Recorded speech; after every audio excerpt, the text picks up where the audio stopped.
te louvar, te agradecer, Senhor Deus, por tudo que o Senhor tem nos feito. Obrigado por mais uma oportunidade que o Senhor nos concede de estar dando, Senhor Deus, esse grande privilégio de poder estudar a Tua Palavra. Senhor, carecemos, ó Deus, da ajuda e da inspiração, Senhor Deus, da iluminação de Teu Santo Espírito, para entender, Senhor Deus, sobre os profetas menores. Senhor Deus, abençoa, Senhor Deus, os Teus servos que já chegaram, que estão vindo, traz paz, livre de todo mal também, e dá-nos uma boa aula para agora, no Teu Santo Nome, é a nossa oração, em nome de Jesus. Amém? Os irmãos possam sentar, vamos então. Hoje, irmãos, daremos continuidade ao tema dos profetas menores aí, né? Ao estudo dos profetas menores. Então, hoje, a aula de número 2, Amós e Obadias. E aí, irmãos, nós já vamos aproveitando para decorar os profetas menores, né? Porque tem gente que, quando pede para ver em Obadias, por exemplo, nem sabe o que tem na Bíblia. Então, qual é o primeiro aí? Não, menores, né? Qual é o primeiro? Oséias, depois? Joel. Oséias, depois Joel, não é isso? E vamos para Amós e Obadias. Aí a gente vai decorando, tá? Vamos decorando, vamos sempre lembrando. A primeira aula foi Oséias e Joel, e agora Amós e Obadias. Vamos ler a palavra do Senhor? Irmãos, eu vou fazer duas leituras. O primeiro, não é essa aqui, vai ser, vem aqui na cabeça aqui. Nós vamos ler Amós 7, 14, 15, mas antes vamos ler Amós 3, versículo 7. Amós 3, versículo 7. Diz assim: certamente o Senhor Jeová não fará coisa alguma sem ter revelado o seu segredo aos seus servos, os profetas. Vamos para Amós, capítulo 7, versículo 14 e o 15. Diz assim: respondeu Amós e disse a Amazias: eu não era profeta, nem filho de profeta, mas boieiro e cultivador de sicômoros. Mas o Senhor me tirou de após o gado, e o Senhor me disse: vai e profetiza ao meu povo Israel. Então, irmãos, esses dois textos, esse aqui, capítulo 7, é Amós se apresentando para nós, mas na realidade ele estava respondendo para uma pessoa, que nós vamos falar aí no decorrer da aula. E o primeiro aqui, irmãos, é um versículo interessante, capítulo 3, versículo 7,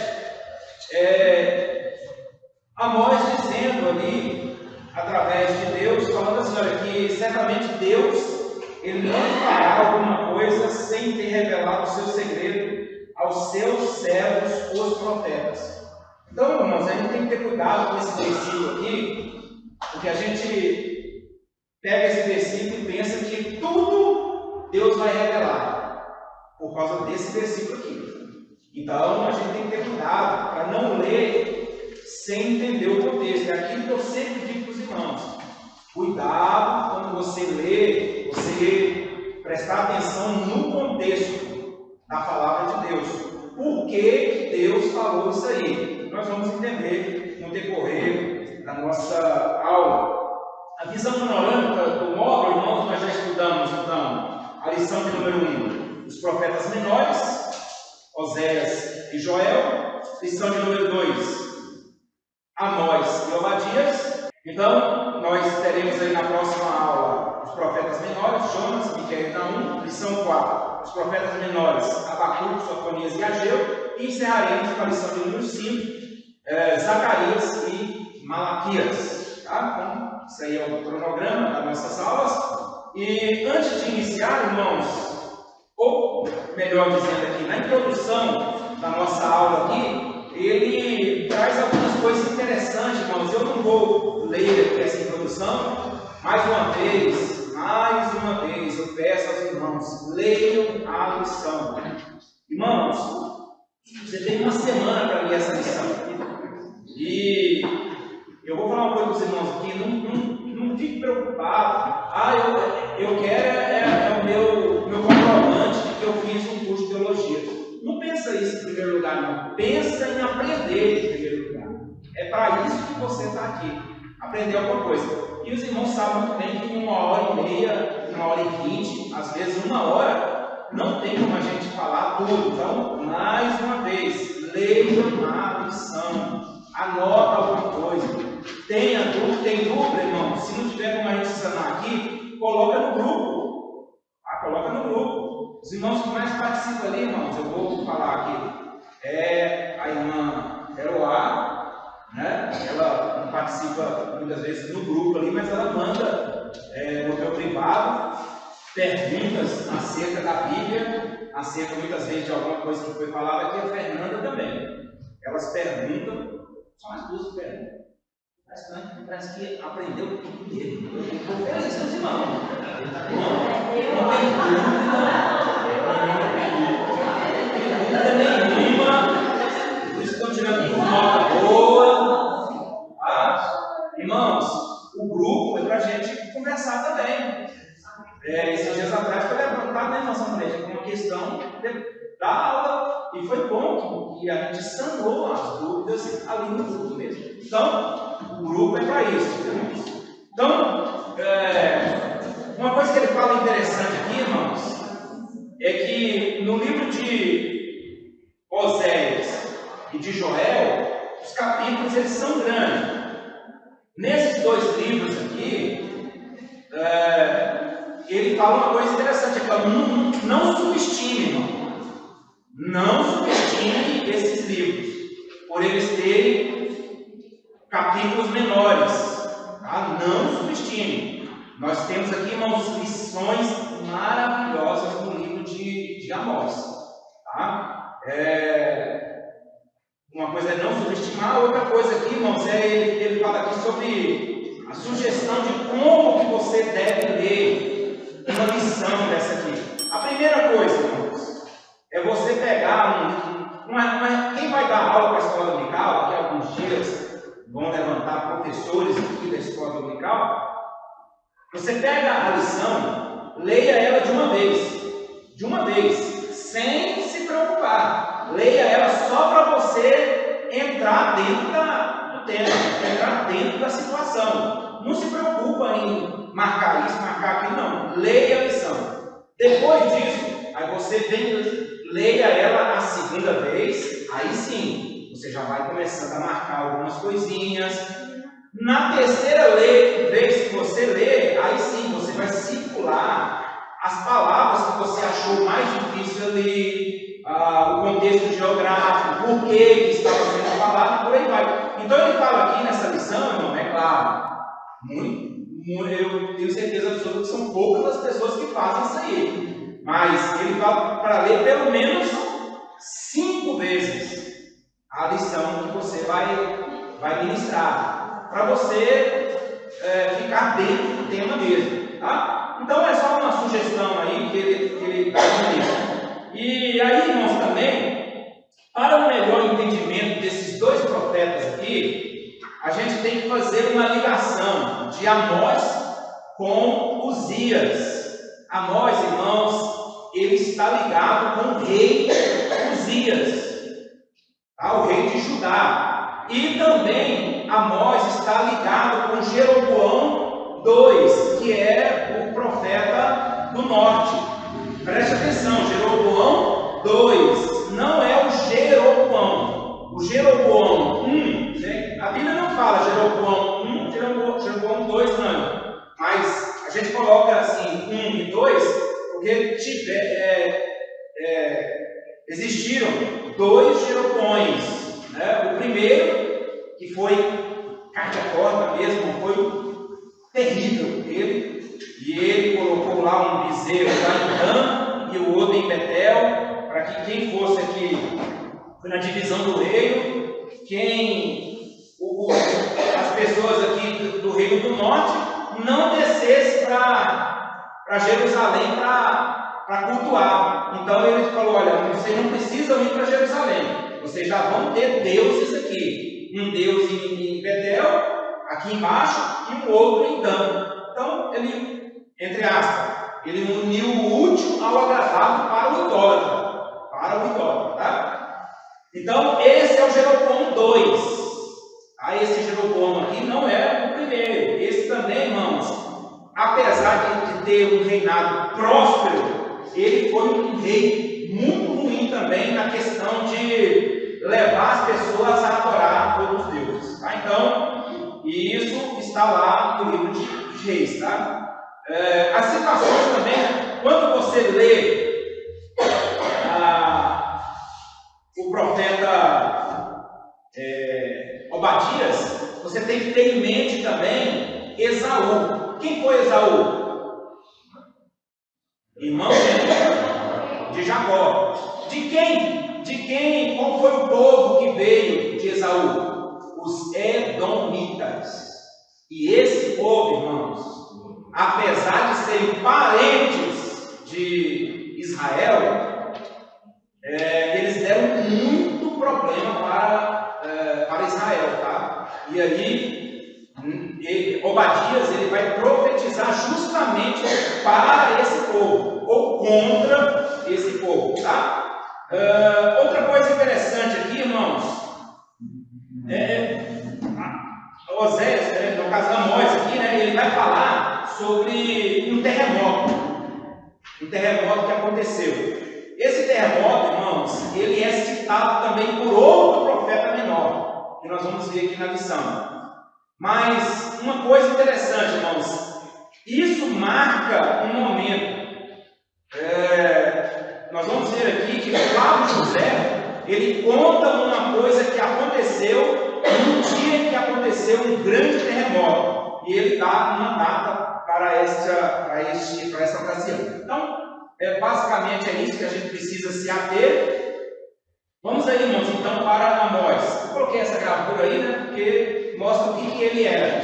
Ele era um colhedor de sicômoros. Alguns falam que era figos, outra tradução diz figos, e ele também era boieiro. E nós vamos ver aqui, irmãos, que por ele ser, essa palavra boieiro a gente não conhece. Alguém aqui no Brasil chama boiadeiro de boieiro? Não. Eu falo por causa de algum estado, né? Mas a Bíblia chama ele de boieiro. Vaqueiro lá, né? E em outros lugares, boiadeiro. Então, mas aqui, irmãos, o boiadeiro que a gente conhece aqui é aquele que monta num cavalo e vai. Não, aqui ele era um cuidador de animais. Por isso, irmãos, que algumas traduções vão diferenciar, e quando se fala cuidar de animais em si, poderia ser de ovelhas e poderia também ser de gado. Então, por isso que tem essa diferenciação. Vamos aí. A introdução ao livro do profeta Amós. Aqui nós já pulamos aqui a parte da introdução aqui à lição. Vamos para Amós. Introdução ao livro do profeta Amós. Amós é o terceiro livro dos 12 profetas. No entanto, irmãos, uma curiosidade aqui, olha.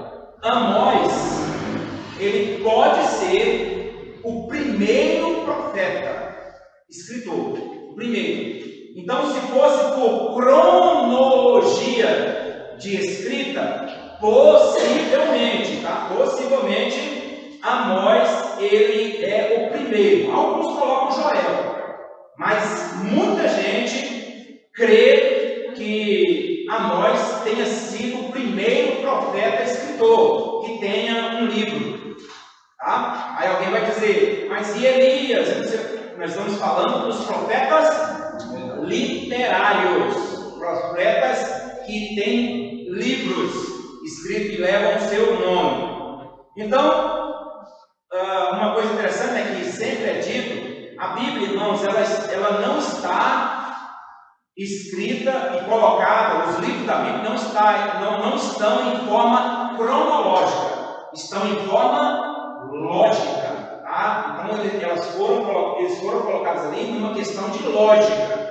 Por isso, nós falamos aqui por que o livro de Oséias, uma das razões que ele pode ter sido colocado como primeiro dos 12 não é porque ele foi o primeiro escrito, mas é por causa da quantidade de capítulos que ele tem. Tá?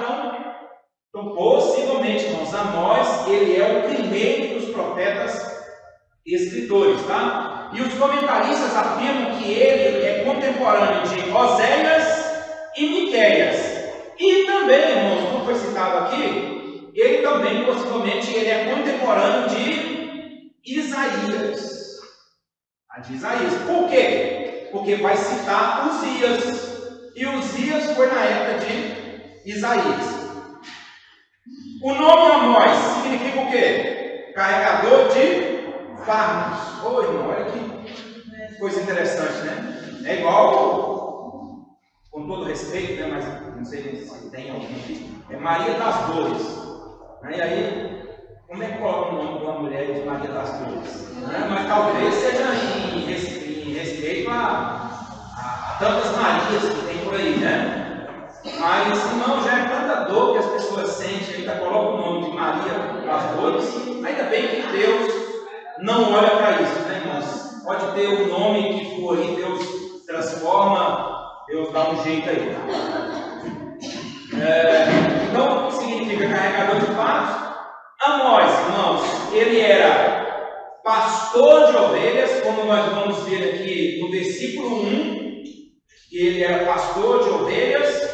Ele também ele era produtor de figos e ele morava em uma cidade chamada Tecoa, vila a cerca de 16 quilômetros ao sul de Jerusalém. Quando o sacerdote Amazias de Betel pediu a ele suas credenciais de profeta, aí nós vamos para o versículo que ele disse, né? Quando ele pede as credenciais e proíbe ele de profetizar em Israel, a resposta dele foi essa aqui, olha: eu não sou profeta, nem discípulo de profeta, mas eu sou boiadeiro, eu sou boieiro e colhedor de sicômoros. Uma coisa interessante, irmãos, que o comentarista ele vai citar aí, inclusive, irmãos, com a nova tradução na linguagem de hoje que ele coloca aqui, ele vai responder dessa forma: olha, eu não sou profeta por profissão, não ganho a vida profetizando, sou pastor de ovelhas e também cuido de figueiras. Então, irmãos, uma coisa interessante que chama a atenção aqui é que Deus chamou esse homem para ser profeta, mas não foi uma chamada como as outras chamadas que nós vemos por aí. Olha, eis que eu estou te levantando para fazer isso. Você não vê isso na vida de Amós. Então, irmãos, isso mostra claramente o que a Bíblia vai chamar de multiforme vontade, multiforme também jeitos, né, de Deus trabalhar. A gente pensa que Deus vai vir pela direita, ele vem pela esquerda. A gente pensa que Deus vai vir pela frente, ele vem por trás. Então, não tem. Deus ele chama quem ele quer, Deus ele age como ele quer. E o próprio Jesus ele vai falar. Certa vez, quando falaram ali, olha, manda que essas pessoas se calem, você não está escutando o que essas pessoas estão falando? E ele vai dizer, olha, se eles se calarem, as próprias pedras clamarão. Então, é o jeito de Deus trabalhar. Tá? Vamos aí. A data, irmãos, a data da escrita. Tem uma referência aqui muito interessante. 2 anos, quando ele foi chamado para ser profeta, tirando ali de trás da boiada, foi 2 anos antes do terremoto. Tá? Esse terremoto, irmãos, como eu disse aqui, não tem em outro lugar, não sei, Zacarias. O mesmo Zacarias ele vai citar esse terremoto. Só que Zacarias, irmãos, ele está citando lá na frente, depois do cativeiro. Mas Amós, ele está citando aqui antes, muito antes do cativeiro. E uma coisa interessante, irmãos, é que esse terremoto, se você colocar no Google, se você dá um Google aí, pesquisando terremoto na época de Amós, aí vai sair várias reportagens ali dizendo que foi encontrado indícios, através de escavações, que houve em uma época muito atrás, houve um grande terremoto em Israel. E aí, você vai encontrar isso no Globo. O Globo já deu essa notícia. Esse site que eu coloquei aqui, ó, guiame.com.br, aqui, vai dizer: cientistas apontam provas do terremoto descrito por Amós e Zacarias na Bíblia Sagrada. Então, irmãos, olha a veracidade do que é a Bíblia. Alguns irmãos alguns profetas entendiam que acontecimentos da natureza não eram indicativos de que Deus estava dizendo alguma coisa.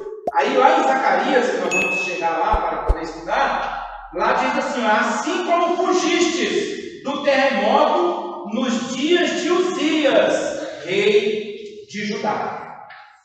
Então, Zacarias também cita esse terremoto. Tá? Então, comentaristas acreditam que Amós teria profetizado durante 10 anos nos reinos de Uzias e de Jeroboão II.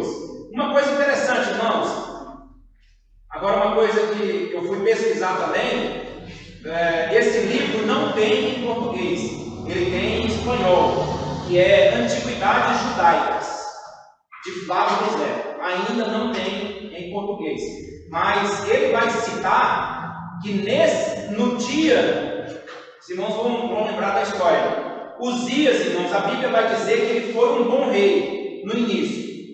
Aí ele foi se fortificando, até ele foi ganhando poder, foi aumentando o seu exército. Aí vai dizer, até que ele se tornou forte. E quando ele se torna muito forte, ele toma uma decisão que para muita gente poderia ser uma decisão simples. Ele manda trazer uma estola sacerdotal e vai apresentar sacrifícios no templo, sendo que ele não era levita, ele não foi chamado para ser sacerdote, ele não foi chamado para apresentar sacrifício. Isso era para o sacerdote, para o sumo sacerdote e os sacerdotes. Ele vai lá e entra no templo e vai apresentar sacrifício. Quando ele está lá apresentando o sacrifício, o sumo sacerdote chega ali junto com os outros sacerdotes, se não me engano, 80 sacerdotes.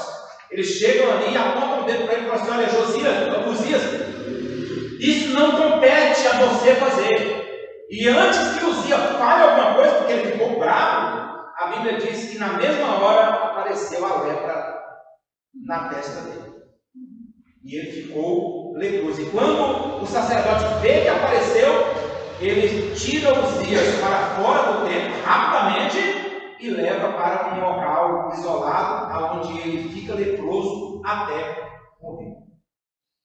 Flávio José, nesse escrito de Antiguidades Judaicas, quando ele chega aqui nesse momento, falando sobre Uzias, ele vai dizer que no mesmo momento, no templo, abriu-se uma luz, e essa luz veio bem na testa de Uzias e ocasionou como se a lepra estivesse descendo do próprio Deus para acertar a Uzias. E no mesmo momento, olha aí, no mesmo momento, Flávio José diz que aconteceu um grande terremoto, a ponto de uma pedra descer e sair rolando e encostar nas portas do palácio onde Uzias morava, segundo Flávio José. Isso aí, irmãos, é um escrito extra-bíblico. Tá? Então é só para mostrar aqui que existem escritos antigos que dizem que realmente aconteceu um grande terremoto. Tá? Isso aí, mais uma vez, também mostrando a veracidade da nossa Bíblia Sagrada. Conteúdo e propósito. Apesar da prosperidade, havia muita decadência moral e religiosa. Aí uma coisa interessante aqui, irmãos, é que Amós, ele não era profeta de Israel, ou seja, do Reino do Norte, mas ele foi impelido por Deus para largar a goiaba, largar o cultivo de sicômoro e sair do seu país, vamos dizer assim, do seu local ali, que era o reino de Judá, e ir para o norte, ir para Israel, mais precisamente aonde era o centro de idolatria, aonde? Betel. E ele vai para esse local para profetizar contra Israel. Então ele não era de Israel, ele era de Judá e foi para Israel. Então aqui já mostramos sobre a questão de como que estava a situação em Israel nessa época. Israel, como nós estamos falando aqui, irmão, Reino do Norte, tá? Reino do Norte. Apesar da prosperidade, havia muita decadência moral e religiosa. O Senhor Deus tirou Amós de trás do seu rebanho e o levou para cruzar a fronteira para profetizar contra o reino de Israel, mais precisamente em Betel. O sacerdote, aí chegou lá, irmãos, ele se depara com um sacerdote chamado Amazias.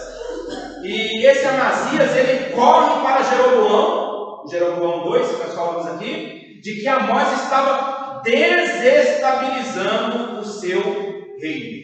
Irmãos, isso aqui acontece até nos dias atuais.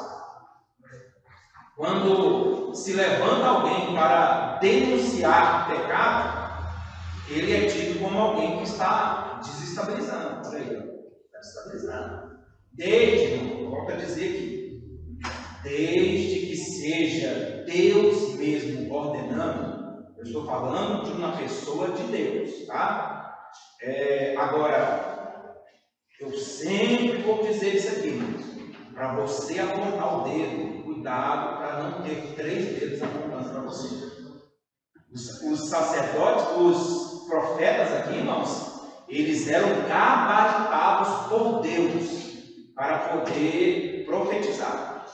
Agora, se você está com a vida desconcertada e quer ainda olhar o defeito do outro, aí você entra na questão de Jesus Cristo dizendo: tira primeiro a trave que está no olho, no teu olho, e depois você cuida de tirar o cisco que está no olho do teu irmão.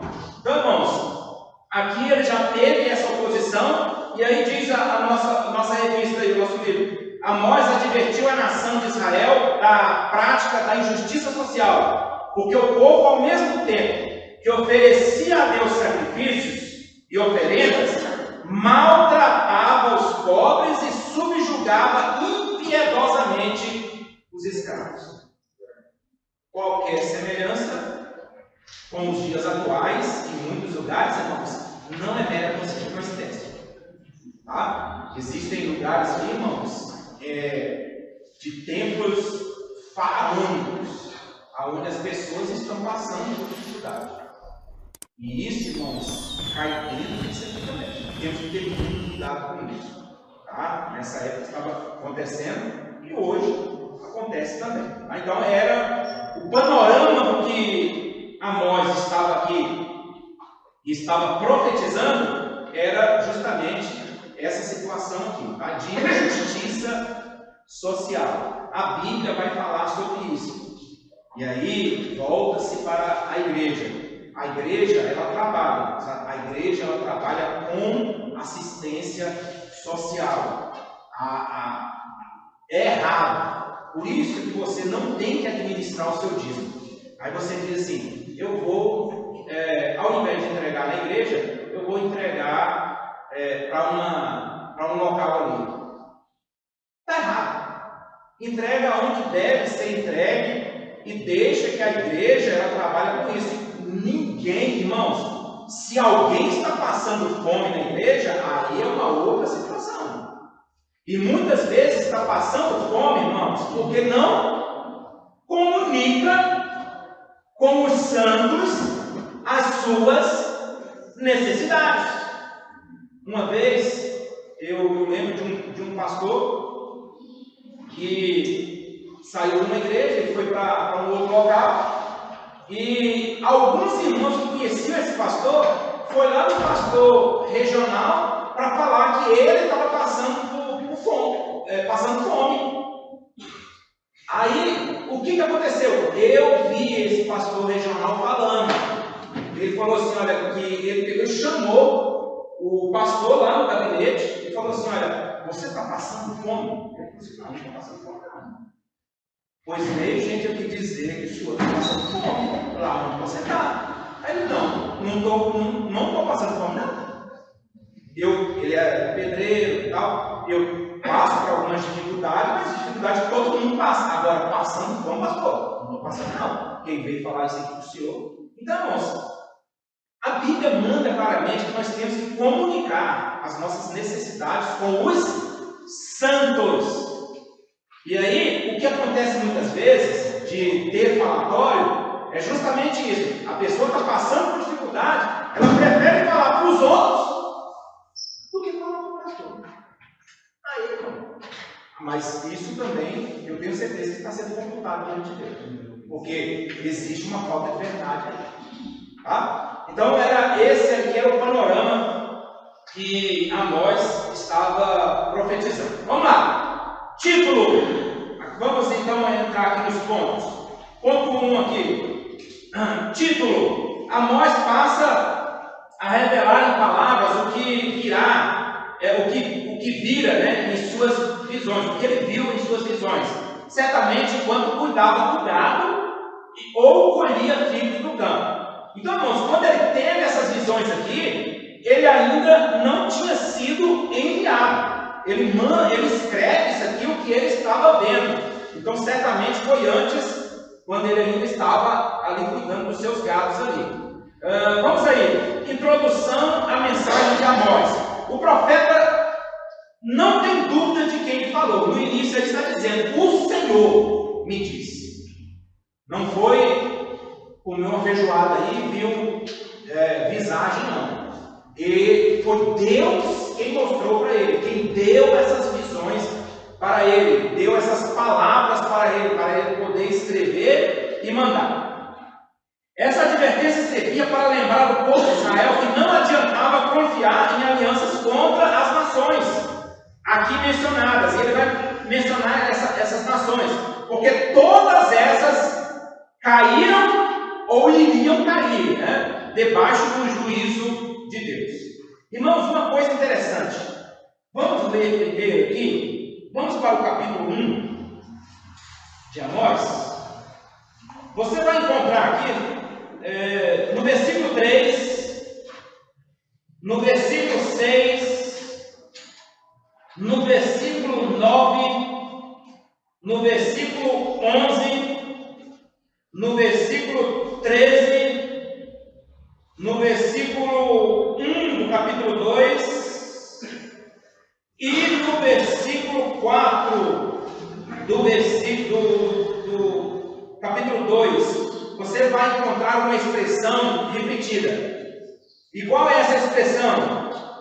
Assim diz o Senhor, por 3 transgressões de Damasco, e por 4 não retirarei o castigo. Aí ele vai mudar lá na frente para outra localização. Versículo 6. Assim diz o Senhor, por 3 transgressões de casa, e por 4 não retirarei o castigo. E assim sucessivamente. Então ele vai falar aqui sobre essas nações aqui, olha. Contra a Síria, mas aqui falando sobre Damasco, que era a capital da Síria. Cuidado com a Síria e Síria, tá? Sempre tem essa confusão. O império, irmãos, que viria era o império assírio, não teve império sírio, tá? Síria, a capital era Damasco, a capital da Assíria, Nínive, muito famosa, viu, irmãos? Nínive. Então, juízo contra assim, irmãos. Alguns pensam que essas frases aqui, olha, por 3 transgressões E por 4, não retirarei o castigo. Alguns pensam que isso aqui está ligado com Mateus, capítulo 18, versículo 21. Pedro diz assim: então Pedro, aproximando-se dele, disse: Senhor, até quantas vezes pecará meu irmão contra mim, e eu lhe perdoarei? Até 7. Porque existia, segundo alguns comentaristas, viu?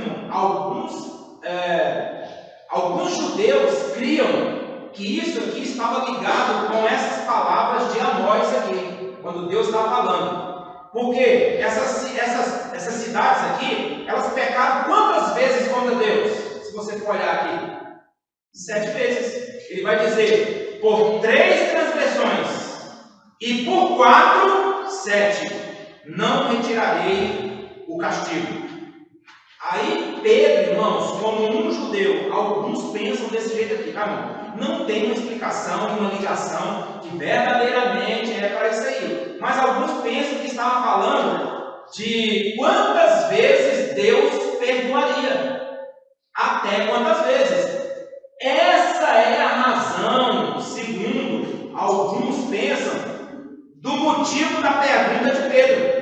Quantas vezes o meu irmão vai pecar contra mim e eu posso perdoar ele? Até 7. E aí liga-se com Amós. Tá? E é uma coisa interessante. Aí Jesus ele vai desfazer. Se era de Amós ou não era, Jesus vai desfazer. Ele vai dizer: eu não te digo até 7, mas 70 vezes 7. 490 vezes durante o dia. Durante o dia. 490 hoje, 490 amanhã. Ou seja, não tem um número para você perdoar. Então é uma coisa interessante ali. Tá? Então liga-se uma coisa com a outra. Então, irmãos, nós temos aqui algumas coisas sobre esses povos aqui. Se você pegar, irmãos, o mapa, porque não deu hoje à tarde, eu ainda estava pensando em fazer aqui. Se você pegar o mapa, você vai ver, irmãos, que essas nações aqui, como elas são citadas, Deus vai citando aqui, olha, essa, depois essa, depois essa, depois essa, depois essa, depois essa e Israel no meio. É como se fosse assim, olha, Deus atirando para cá, Deus atirando para essa, atirando para essa, atirando para essa, mas o objetivo final está no centro, Israel. É um alvo certinho. É uma coisa interessante também. Então, nós temos aí o juízo contra a Síria, nós temos o juízo contra a Filístia, e uma coisa interessante e uma polêmica não, um ponto a se pensar. Alguns dizem que a Filístia, quem veio da Filístia? Os filisteus. Alguns dizem que a Palestina é a Filístia, a antiga Filístia. Se a gente for pensar dessa forma, irmãos, os filisteus ainda existem. Se for pensar dessa forma aí, irmãos, e Israel tem sofrido com esses palestinos. E não só os palestinos aí, né? Todos os árabes, e aí esse convívio que nós estamos vivendo agora, né? Principalmente hoje. Então, mas é só um ponto de interrogação. Se é ou não, irmãos, não tem como provar isso. Mas o certo é que a capital da Filístia era justamente Gaza. E a Palestina em si surgiu ali mais da parte de Gaza mesmo. Tá? Então é só algo para a gente pensar. O juízo contra a Fenícia. Por que tinha esse juízo contra a Fenícia? Porque nesse caso aqui foi Tiro, né, que entregou os israelitas que fugiam quando estavam estavam saindo ali de Israel, eles entregavam para os seus inimigos.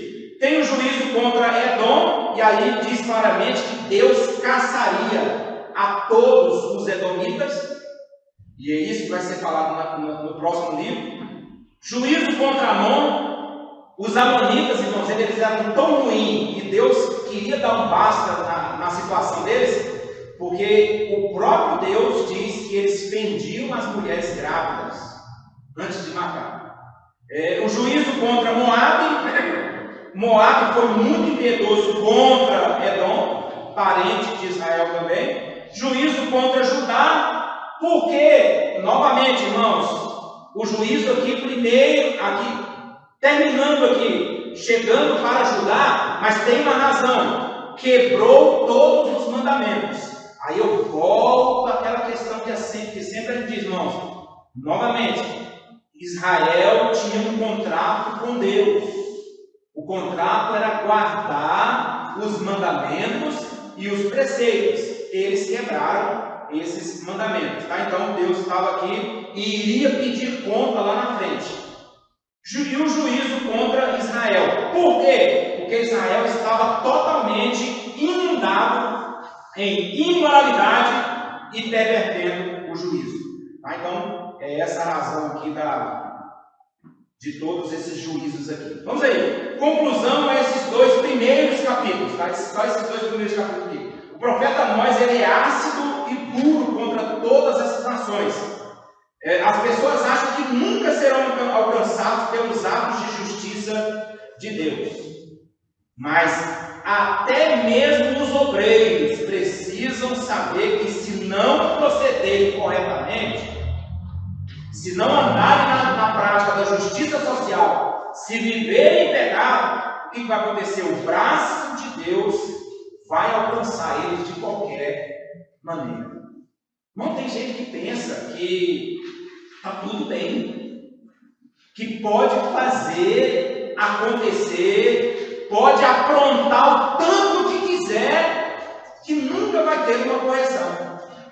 Tem gente, irmãos, que diz que hoje nós estamos na época da graça e que a graça de Deus, ela sobrepõe todas as coisas. Isso é um engano. Isso é um engano, irmãos. Tem uma fatura para se pagar. Ela pode ser paga hoje, ela pode ser paga daqui a 10 anos, mas vai ser paga. Então nós temos que ter cuidado com isso. E isso não está falando só de obreiros, irmãos, que estão na frente de igreja, pastoreando igreja, não. Somos todos nós obreiros do Senhor. O pecado, irmãos, é algo grave diante de Deus e tem a sua punição, a sua reta punição. Tiago deixou claro que os mestres também serão julgados. E Tiago diz que o juízo começa por onde? Primeiro pela casa de Deus. Paulo mostrou que os obreiros também comparecerão diante de Deus para prestar contas. Então, irmãos, tudo isso aqui de Amós reflete na nossa vida. Por isso que eu disse no início, irmãos, a gente pensa que Amós é só uma leitura ali de juízos contra Israel, contra Judá e contra aquelas nações. Não, isso também tem um significado para a nossa vida. Vamos aí para o ponto 5, sentenças contra Israel. Primeiro, Deus defende o juízo contra o povo escolhido. E aí, irmãos, é aquilo que eu disse no início, foi o versículo que nós lemos aqui, capítulo 3, versículo 7. Certamente o Senhor Jeová não fará coisa alguma sem ter revelado o seu segredo aos seus servos, os profetas. Tem gente que pensa, irmãos, que esse versículo aqui é um versículo que diz que tudo que Deus vai fazer, Ele é obrigado a revelar. Isso é um engano.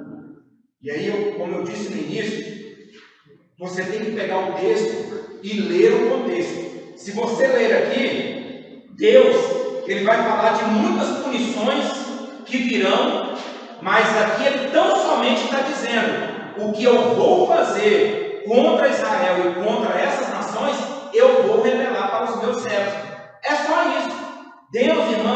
ele não é nosso servo. Nós é que somos servos dele. Tem gente que, irmãos, hoje, infelizmente, tá? E aí volto para os profetas do Pix, os profetas do Instagram, os profetas do YouTube, os profetas do Facebook, das redes sociais, aonde eles revelam, irmãos, até a cor da roupa que você tem que usar. Aonde eles revelam quem é que você tem que andar, quem é que você deve namorar. Eu tô vendo essas coisas aqui, irmão, e tem gente caindo nisso. E hoje estão tratando a questão de profecia como se fosse um horóscopo. Eu vou ali para saber alguma coisa. Irmão, profeta não é para isso. Profeta não é para revelar o teu futuro. A gente tem que parar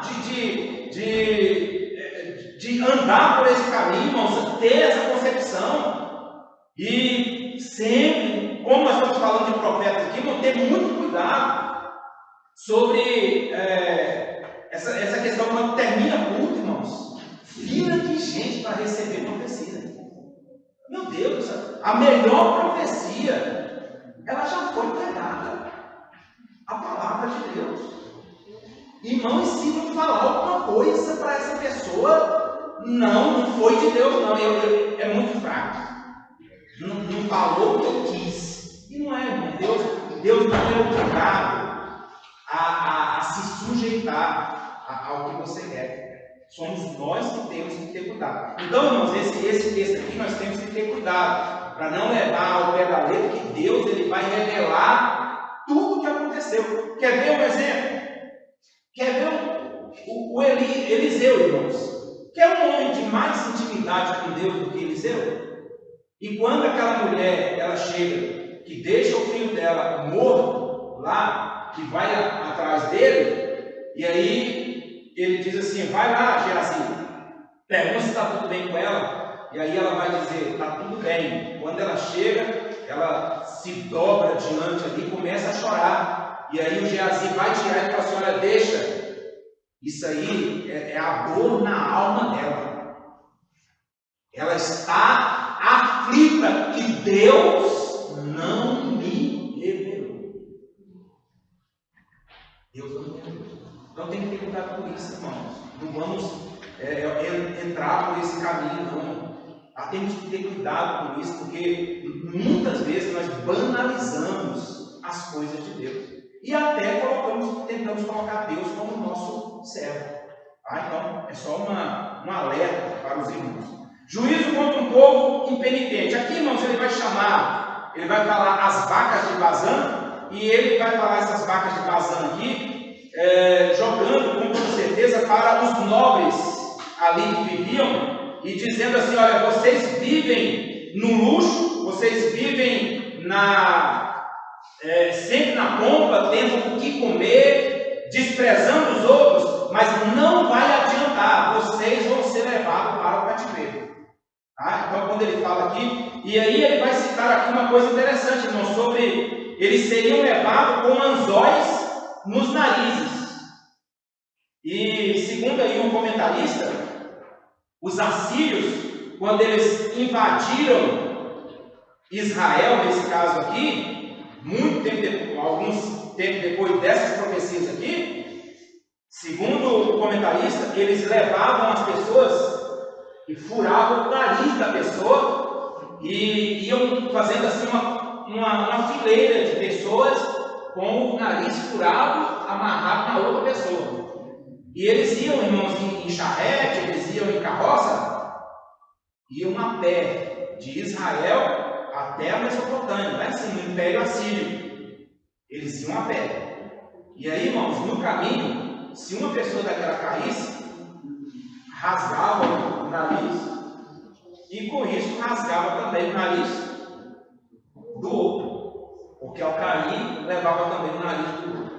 Então, e uma coisa interessante, quando Ezequiel, Senaqueribe, ele quer entrar em Judá, o que é que Deus fala e dá a resposta para Ezequiel? Eu vou colocar um anzol no nariz dele, de Senaqueribe, e e vou levar ele de volta para a sua terra. Chegando lá, ele vai ser morto. E isso aconteceu. Então, ao mesmo jeito, irmãos, que os assírios fizeram com Israel, quando Senaqueribe quis fazer também com Judá, Deus falou: não, ele não entra aqui nessa cidade, nessa terra, mas eu vou levar ele do mesmo jeito que ele levou a Israel, o reino do norte. Né? Então, só fazendo essa conjectura aí. Perversão da vida religiosa, irmãos, diz claramente aqui: eles entregavam os seus dízimos, ali no templo, para os sacerdotes em si, mas eles não viviam uma vida reta. Irmãos, eu já vi esses casos. Eu não sei se acontece aqui, pastor, mas já teve lugar, inclusive onde o pastor irava, que pessoas ímpias, eles entregavam dízimo na igreja. É errado receber? Não, é uma oferta que alguém está dizendo. Agora, presta atenção, muita gente, eu não vou aqui também colocar todo mundo no mesmo bojo, muita gente entrega dízimo na igreja sendo ímpio, é como se fosse um toma lá da cá com Deus. E isso muitas vezes aprendendo de outras denominações, que se você ser dizimista, as portas vão se abrir. Mas preste atenção, irmão. Você pode ser dizimista o tanto que você quiser. Se você estiver em pecado, não adianta. Deus não vai sucumbir à tua propina. Porque aí é uma propina que você está fazendo com Deus. Ah, não, eu sou dizimista, eu sou ofertante. Não. Então, isso nós falamos lá para fora, mas falamos aqui para dentro também. Barganhar com Deus. Deus não aceita barganha, tá? Então, eu conheci pessoas dessa forma assim, tá certo. Tem gente que não está fazendo ali, porque ele é uma pessoa que gosta da igreja, que quer e se sente bem entregar o seu dízimo na igreja, mesmo não sendo uma pessoa da igreja, né, um evangélico, um protestante, né, um evangélico. Mas há pessoas que entregam querendo fazer essa barganha com Deus, porque aprende fora, infelizmente, com algumas igrejas. Tá? Os infortúnios, irmãos, Deus fala claramente que mesmo ele lançando muitas coisas e vindo algumas tragédias contra Israel, eles não voltaram atrás, eles não se consertaram. Tá? E aí, irmãos, não há esperança para os que desprezam a Deus. E é nesse texto aqui que tem um versículo famoso que nós usamos constantemente, inclusive em muitas campanhas, em muitos congressos, prepara-te, ó Israel, para encontrares com teu Deus. Tá? Só que esse versículo aqui, irmão, ele tem uma outra vertente. Tá? Aqui estava dizendo assim: olha, prepara-te, ó Israel, porque vocês vão ter um encontro com Deus. Mas não é um encontro para bênção, não. É um encontro de acerto de contas. Então, aqui não estava tendo elogio, não, viu? Aqui, muita coisa que Amós falou aqui, irmãos, era a mão de Deus que iria pesar contra Israel. Tá? E aí tem uma verdade prática aqui, vamos correr aqui. Próxima. Lamento sobre morte, vai dizer: caiu a virgem de Israel, nunca mais se levantará. E realmente, irmãos, anos depois, Israel, que é o reino do norte aqui, foi levado para a Síria e nunca mais voltou de lá. É o que nós sempre batemos na mesma tecla. São chamadas as tribos perdidas de Israel. Porque lá na Síria desfragmentavam, iam colocando as pessoas distantes uma da outra, para eles não se juntarem, diferentemente da Babilônia, anos depois. Então elas se perderam. Mas existia muita gente do reino do norte em Judá. Por isso que a genealogia em si não perdeu. Mas todos que foram levados para a Síria nunca mais voltaram para Israel. Tá? Juízo contra o povo injusto. Assim, exaltação à vida, o próprio Deus vai dizer: busquem ao Senhor e vivei. E é uma alusão, irmãos, até lá o que está escrito em Moisés, lá em Deuteronômio, capítulo 28. Eis que diante de ti eu ponho a vida e a morte, busquem a vida. Mas eles, mesmo assim, não queriam.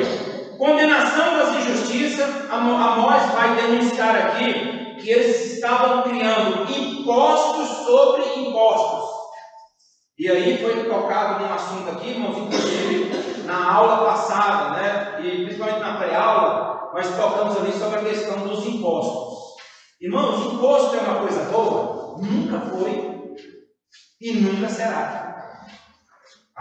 O próprio Jesus, ele vai falar um pouco, ele vai bater de frente contra essa criação de impostos que as pessoas fazem, porque não há um retorno.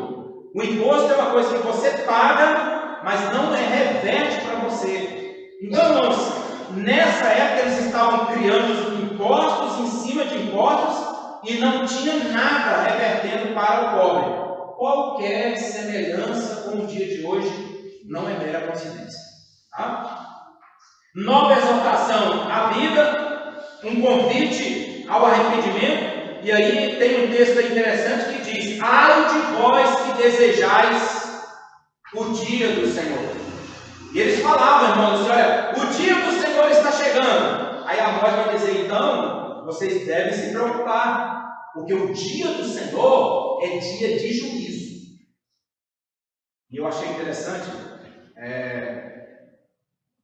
um pregador aí, um escritor muito famoso, esqueci o nome dele, ele diz uma coisa interessante.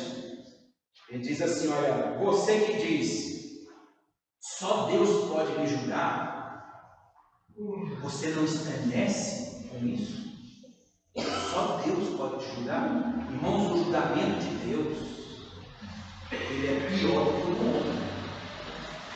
A gente muitas vezes ficamos preocupados com o julgamento das pessoas e não nos preocupamos com o julgamento de Deus.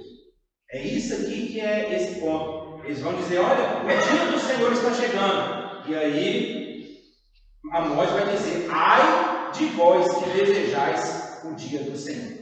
E aí tem um novo aviso de que chegará o dia em que o povo será exilado, levado para fora do país.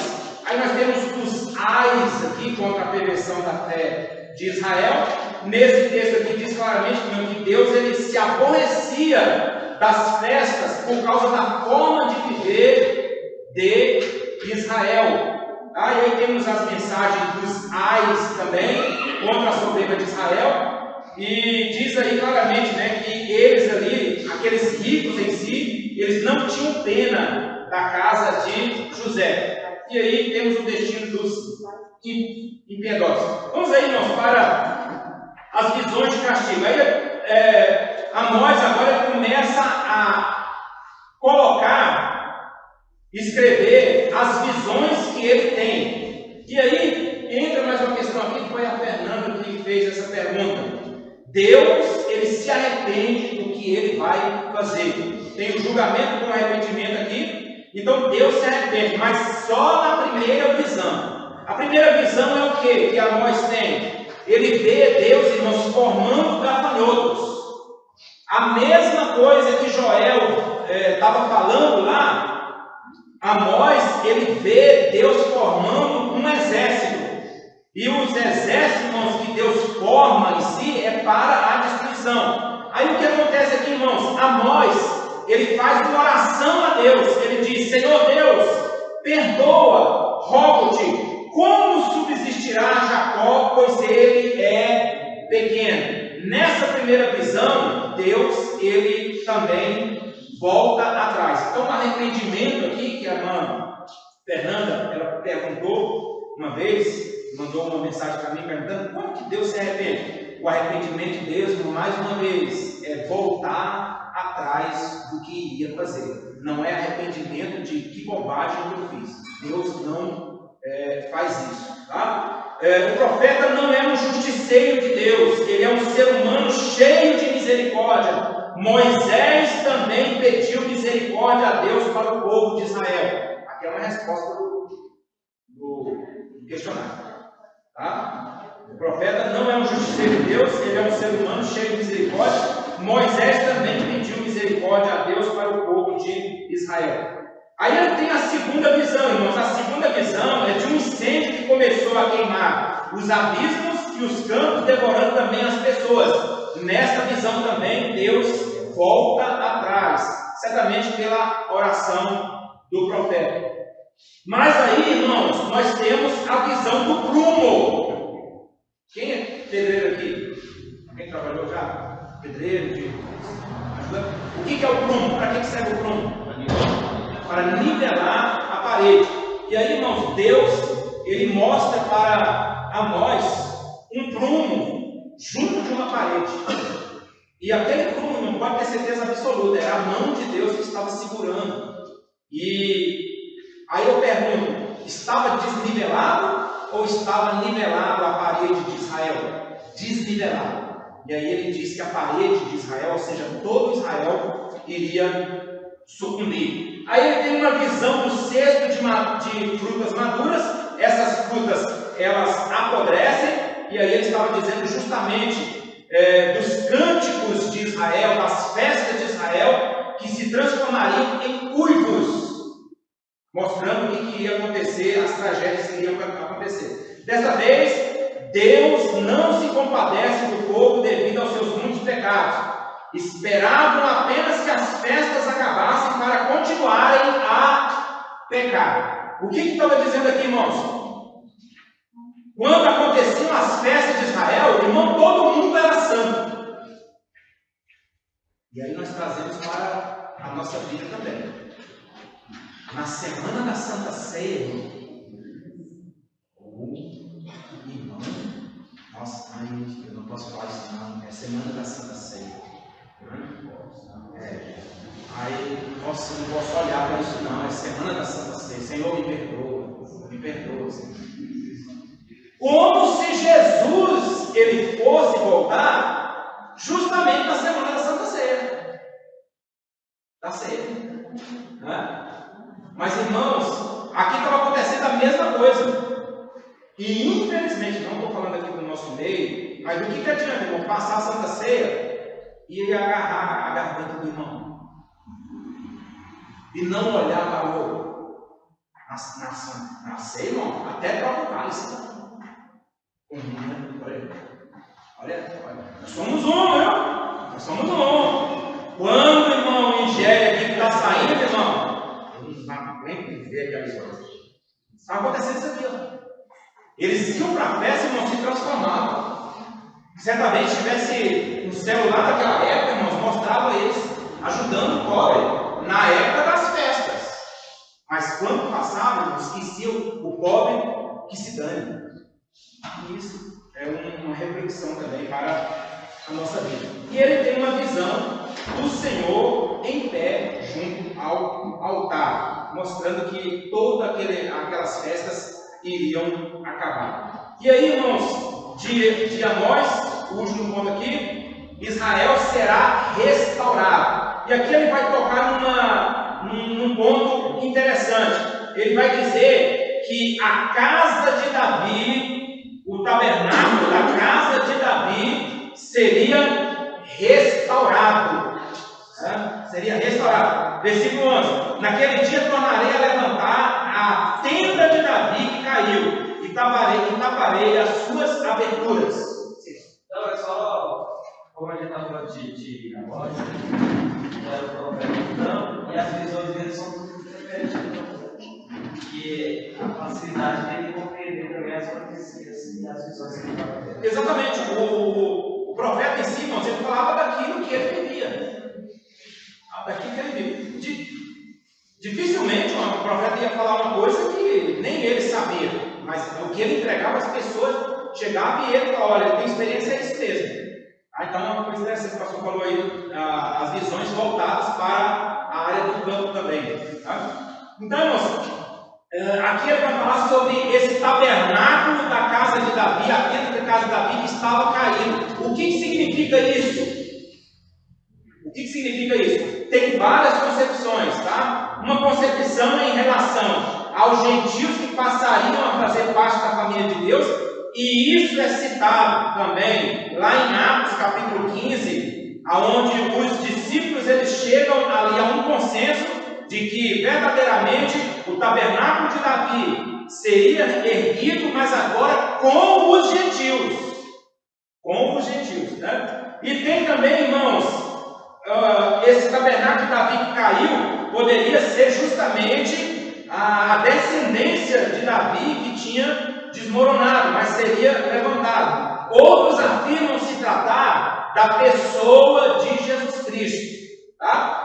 Irmãos, sobre essa situação aqui, eu coloquei até no finalzinho aqui, ó, Dave, é aquela Bíblia, e é o ponto aonde Dave, na Bíblia dele, diz que no milênio, quem reinará não será Jesus, será Davi. Isso aí, irmãos, é um absurdo. É Jesus. O tempo de Davi passou, e toda vez, irmãos, que fala lá no Antigo Testamento sobre o milênio, quando diz que Davi estará reinando, ali estava falando da descendência, da semente de Davi, que é Jesus Cristo, que é chamado de filho de Davi, tá? E aí, irmãos, o tabernáculo também ele é citado como o corpo da pessoa, e isso Paulo fala claramente lá em Coríntios. Amém? Que Deus nos abençoe nesta aula, e vamos passar agora para a aula final, Obadias. E por que eu coloquei essa gravura aqui? Porque é o Esaú, tá? O vermelho ali, né?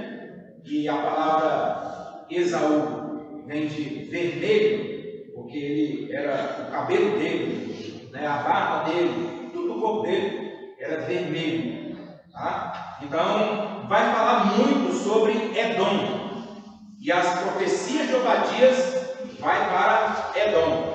Mas, irmãos, não pensa que tem um capítulo que não tem lição para a nossa vida, não. Tem muita lição aí, tá? Vamos lá. Introdução ao livro do profeta Obadias. Primeiro nós vamos ver o que significa o nome dele.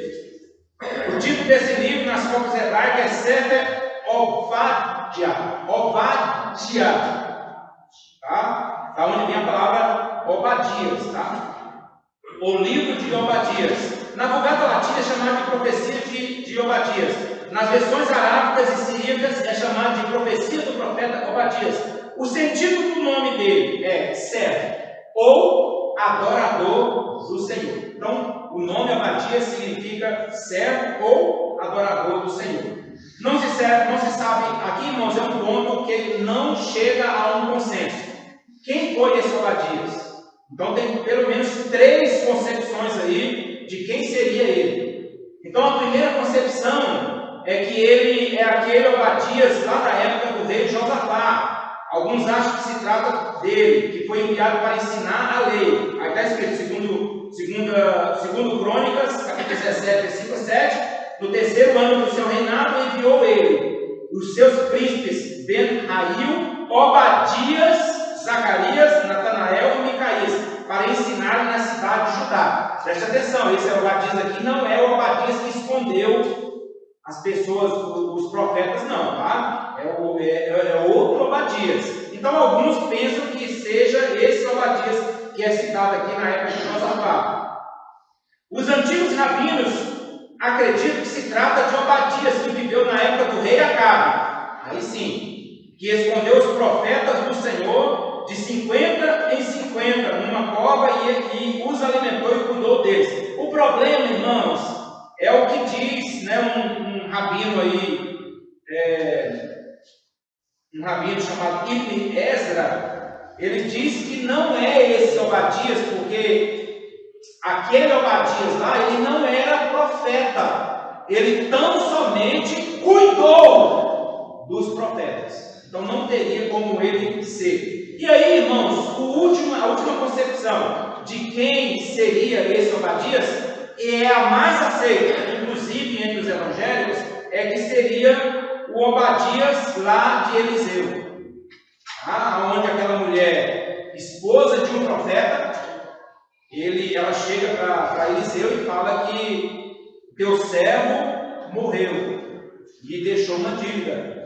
Né? E ali acontece aquele milagre. Então, segundo Reis 4:1 vai dizer: certa mulher, das mulheres dos discípulos, os profetas, clamou a Eliseu, dizendo: meu marido, teu servo, morreu, e tu sabes que ele temia ao Senhor. E chegava o credor para levar meus 2 filhos para eles serem escravos. A maioria pensa que esse homem que morreu aqui teria sido o Obadias, justamente pela posição em que ele se encontra. Existem outras posições quanto a quem foi Obadias, e não é relevante ao aluno. Irmãos, interessante quando você lê Obadias é isso aqui: 3 conceitos básicos pode ser visto em Obadias. Primeiro, mostra a soberania de Deus, mostra a restauração de Deus a Israel, ainda que aconteçam as agruras, as tragédias lá na frente.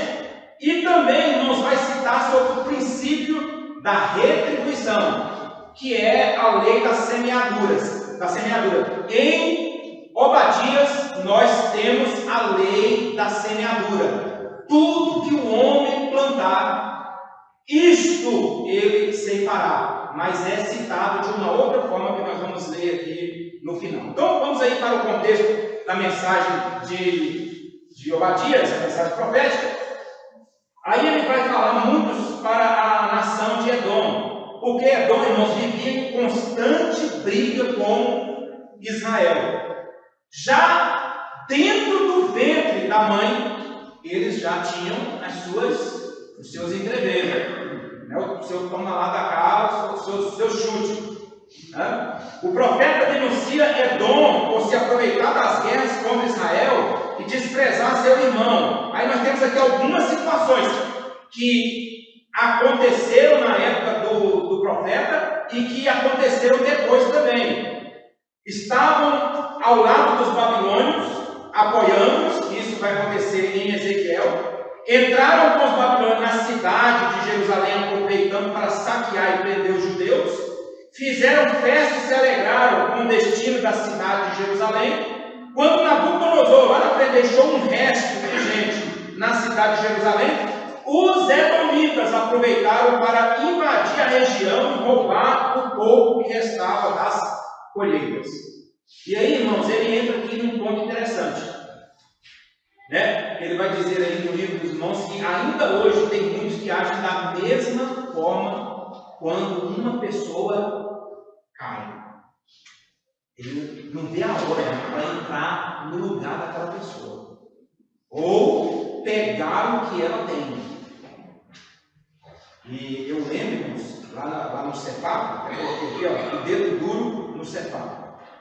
Eu estava lendo isso aqui, eu lembrei de um fato. Irmão, tinha um rapaz lá no curso de formação que ele tinha machucado e estava fora assim, e a gente ia desfilar, e aí na hora de aprender a fazer sentido, a fazer continência e tal, aí o sargento lá, o instrutor, falava assim: olha, quem mexer ou quem fizer errado vai pagar.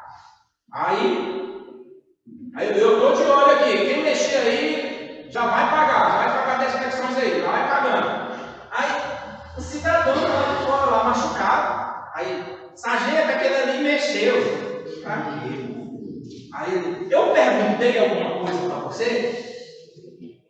Vai pagando você, eu estou machucado, vai pagando você agora. Ele teve que pagar lá a flexão até ele do mesmo jeito. Estava acontecendo aqui. Eles queriam apontar o dedo, eles queriam também aproveitar da situação de Israel. Por isso, irmãos, a profecia contra este povo aqui. A destruição de Edom, não se sabe quando foi que Edom foi destruído. O certo é, irmãos, que quando lá na frente, Zacarias, né, aqui vai por fim cumprir, Edom desapareceu definitivamente da história. Hoje, há registros de onde se situava Edom, que é a Jordânia. Mas Edom, irmão, foi totalmente destruído. Tá? Lá em Malaquias já fala que Edom estava em ruínas. Então, cumpriu-se cabalmente. Não precisa, irmão. E aqui é um conselho para a nossa vida. Irmão, se alguém está se levantando contra você, não precisa se levantar contra ele, não. Deixa na mão de Deus. Vai chegar um momento, se Deus quiser tratar com ele, vai tratar. Se não quiser, Deus vai trabalhar, Deus vai fazer alguma coisa. E você esqueça dessa pessoa e viva a sua vida. E aí nós temos a lei da semeadura, irmãos. No mais antigo código de leis, o código de Hammurabi, nós já falamos aqui, lá estava escrito olho por olho, dente por dente. Isso entrou na lei de Moisés também. Certamente algum crente, quando passa por situações difíceis, alguns irmãos aproveitam para dar o golpe final e abater essa pessoa, aquele a quem o Senhor vem disciplinando. Deus não se agrada disso. Foi aquilo que eu disse, irmão. Deus está de olho, Deus está entrando com providência na vida dessa pessoa, Deus está tratando com essa pessoa. Então deixa Deus tratar. A única coisa que você pode fazer, irmão, é orar. É orar. Deixa Deus tratar. Tá? Deus não trata. Quando Deus não trata da forma que a pessoa quer, ela fica revoltada. Exatamente, foi no estudo de ontem aqui. Então, irmãos, deixa Deus trabalhar. Ele trabalha do jeito que ele quer, da maneira que ele quiser também. Eu lembro de um pastor que ele foi enviado para uma igreja. E aí, chegando nessa igreja, todo dia depois do culto, ele ia para a porta da igreja para despedir dos irmãos, né? Aí a irmã vinha passando por ele e falava assim: olha, você não é meu pastor. Meu pastor é o pastor fulano de tal, que tinha saído. Eu não tenho o senhor como meu pastor. Irmão, e ele falava: olha, aquilo cortava o meu coração. Cortava o meu coração. E eu dizia: ô irmão, eu te considero como minha ovelha, mas eu te considero como minha ovelha. Aí eu faço. E ele nunca usou de nenhuma palavra para aquela irmã. Nunca. Olha, me respeita. Olha, não sei o quê. Nunca. Ele sempre falava: oi, irmão, mas aí. Ela falava assim: o senhor não serve para ser meu pastor. Aí ele falava: mas a senhora serve para ser meu ovelha. Aí tá. Irmão, veio um vendaval na vida dessa mulher, mas foi o Senhor vendaval. Aí para onde ela foi, irmão? Para dentro da casa do pastor, morar lá na casa do pastor. Aí ela falava: agora o senhor serve para ser meu pastor. Agora o senhor serve. Então, deixa na mão de Deus, né? O Senhor exalta, abate, sejam pessoas, sejam nações, conforme o conselho de sua vontade. Os critérios de Deus são perfeitos, justos, verdadeiros e plenos de misericórdia. Tá? Aí temos o princípio da retribuição, irmãos, que é justamente isso que eu estava falando aqui. Tudo que você faz, você vai pagar. Tá? Temos o princípio da retribuição. A felicidade futura de Israel, né? O último ponto aí. Em momento algum, o profeta acena uma palavra de esperança a respeito da restauração de Edom. Mas em relação a Israel, o profeta ele vai abrir a boca lá no finalzinho do seu livro e vai dizer assim: olha, mas no Monte Sião haverá livramento, as bênçãos virão sobre Jacó, mas ninguém mais restará da casa de Esaú, porque o Senhor o falou. Ou seja, irmão, deixa tudo na mão de Deus. Não mova uma mão sequer. Não fala nada. Deixa com Deus, que Deus resolve todas as coisas. Amém? E que Deus nos abençoe em nome de Jesus.